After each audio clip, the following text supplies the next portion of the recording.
Hello traders, today we are analyzing the stock LIC housing finance. तो इस stock का अगर मैं आपको खास बताऊं तो ये एक हाउसिंग फाइनेंस कंपनी है और may be largest housing finance कंपनियों में से एक है। और अगर आप इसका हाई देखेंगे तो ये 18 जुलाई 2024 को इसने लगा रखा था, जो कि कुछ इस तरह है, जिसका प्राइस मैं आपको दिखा दूँ कितना इसका है। ये यहाँ पे लगभग 813 रुपये का हाई है। तो उस 813 रुपये के हाई से आज ये स्टॉक काफ़ी अच्छे खासे डिस्काउंट पे अवेलेबल है। अगर मैं आपको दिखाऊं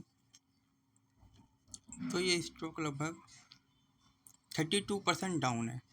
और जो इस स्टॉक ने अपना लो बनाया है वो 480 के आसपास बना रखा है। तो अगर आप इस स्टॉक को देखें तो इस स्टॉक ने जो अपना हाई बना रखा है यहाँ,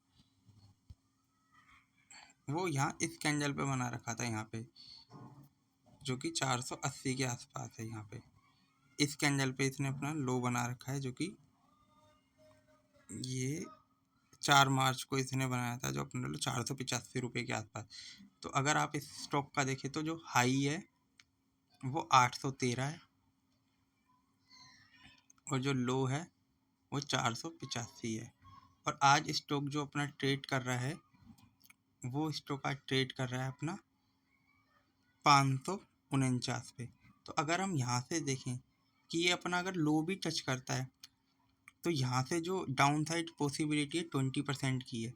बट अगर हम यहाँ से ही देखें कि इस स्टॉक में जो अपसाइड पोटेंशियल है यहाँ से वो कितना है, वो अगर ये अपने हाई के लिए टच करता है तो यहाँ से 46% की एक बाइंग अपॉर्चुनिटी है, जो कि मुझे इंटरेस्टिंग लगती है। और अगर आप इस स्टॉक का फाइनेंशियल्स जाके अगर आप देखेंगे ना, इस स्टॉक के फाइनेंशियल भी काफ़ी अच्छे आए हुए थे। इस बार लगभग इन्होंने 1300 करोड़ से ज़्यादा का प्रॉफिट इन्होंने अनाउंस किया था। 1300 करोड़ से ज़्यादा का प्रॉफिट इन्होंने अनाउंस कर रखा है। आप इनके रिजल्ट देखेंगे, इनकी सेल्स भी अच्छी थी। अगर आप वाई ऑन वाई कंपेयर करेंगे तो इस स्टॉक को आप रडार पे रख सकते हैं, बट इस लेवल को आने में टाइम लग सकता है। अगर मैं थोड़े छोटे टाइम फ्रेम के ऊपर देखना चाहूँ, अगर ये स्टॉक एक रेंज के अंदर है जिसमें पहला ही टारगेट आप लोगों के लिए ये बनता है। अगर हम इसको एक रेंज के अंदर माने कि हाँ ये इस रेंज के अंदर ट्रेड करता है, तो यहाँ पे इस पे आप एक हॉरिजॉन्टल लाइन डालिए तो ये इसका एक सपोर्ट बन गया यहाँ पे। और यहाँ से जो फर्स्ट रैली ये जब भी टच करता है तो इस लेवल तक के लिए आता ही है। तो अगर आप यहाँ पे देखेंगे तो ये अपना 600 रुपये तक के लेवल के लिए आसानी से आएगा। तो यहाँ से भी 10% की शॉर्ट टर्म में एक अपॉर्चुनिटी बनती है। तो इस स्टॉक को आप देख सकते हैं। और जो दूसरा स्टॉक मैं आप लोगों के साथ डिस्कस करना चाहता हूँ वो उसका नाम है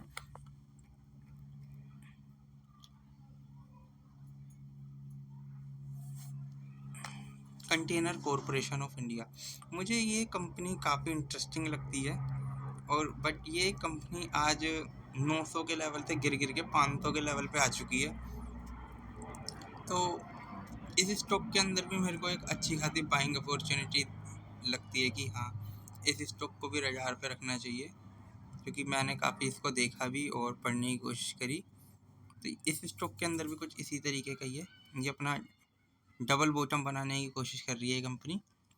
तो लगभग आज ये स्टॉक लगभग ना 45% पे अवेलेबल है। और अगर ये सेम अपने हाई के लिए भी जाता है, यानी कि ये जहाँ आज जिस लेवल पे ट्रेड कर रहा है, अगर हम इसको आज ही देखें कि अगर ये यहाँ से भी चलता है तो यहाँ से अगर ये चला तो फिर से कितनी रैली दे सकता है। तो अगर उसको मैं देखने के लिए जाऊँ तो आज के लेवल से 518 से ही मान लेते हैं, तो ये और अपने हाई तक जाता है तो यहाँ से 70 से 80% की अपॉर्चुनिटी देता है। और अगर इस लेवल को आने में सीरियसली बताऊँ तो अगर 2 साल भी लगते तो इतना पैसा कम नहीं होता है ट्रेडिंग के अंदर। ये मैसिव अमाउंट होता है। 2 साल 3 साल के अंदर 80% कम नहीं है। तो इस स्टॉक को आप रडार पे रख सकते हैं। इसका रिजल्ट मैं आप लोगों से डिस्कस करूँगा क्योंकि मैंने देखा नहीं है अभी, तो मैं कह नहीं सकता। मैं जो चार्ट एनालिसिस कर रहा था। इसी तरीके से जो मेरा तीसरा स्टॉक है ना, वो भी काफ़ी इंटरेस्टिंग है, जो कि पावर ग्रिड, जो कि निफ्टी 50 का पार्ट है, power grid corporation of India. तो आप इस स्टॉक को भी देखें। देखिए ऑलरेडी मेरी इसमें ड्राइंग लगी हुई है पुरानी। तो अगर आप देखेंगे कि ये स्टॉक अपने 360-65 के हाई से गिरते गिरते आज 370 के आसपास आ गए, जिसमें 25% की इसकी डाउन साइड आ चुकी है। तो अगर आप देखें, फिर से मैं आप लोगों को वही कहना चाहूँगा कि अगर आप इसे यहाँ से ही पिक करते हैं और अगले इसके हाई तक अगर ये जाता है तो 34% की रैली है, और 34% 2 साल 1.5 साल के अंदर आता है तो क्या दिक्कत है। तो एक बाइंग अपॉर्चुनिटी। और अगर आप देखें तो ये अपने काफ़ी अच्छे सपोर्ट पे भी ट्रेड कर रहा है। मैं इस पे से सारी ड्राइंग हटाता हूँ। अगर आप इसको देखें तो ये अपने काफ़ी अच्छे सपोर्ट पे ट्रेड कर रहा है। इस पे ये देखिए, ये जब भी इस लेवल पे आता है उसके बाद रैली देता ही है। जैसे कि फर्स्ट टाइम जब इसने यहाँ पे टच किया था ऊपर जाने के बाद, फिर ये यहाँ तक गया था, फिर डाउन आया, फिर अब गया, अब थोड़ा सा यहाँ कंसोलिडेट करके फिर से एक रैली के लिए जाना चाहिए। तो इस स्टॉक को आप रडार पे रख सकते हैं। तो और मैं एक और स्टॉक आप लोगों के साथ डिस्कस करना चाहूँगा जो कि ऑयल मार्केटिंग कंपनी से रिलेटेड नहीं है, जो कि गैस से रिलेटेड है। तो मैं आप लोगों से डिस्कस करता हूँ गेल इंडिया।